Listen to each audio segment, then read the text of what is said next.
खूप खूप खेळला. आणि मग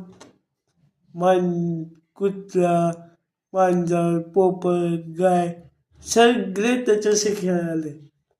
आणि त्याचे सारे मित्र पण तिथे गोळा झाले आणि म्हटले की मीनू चल आमच्या बरोबर खेळायला.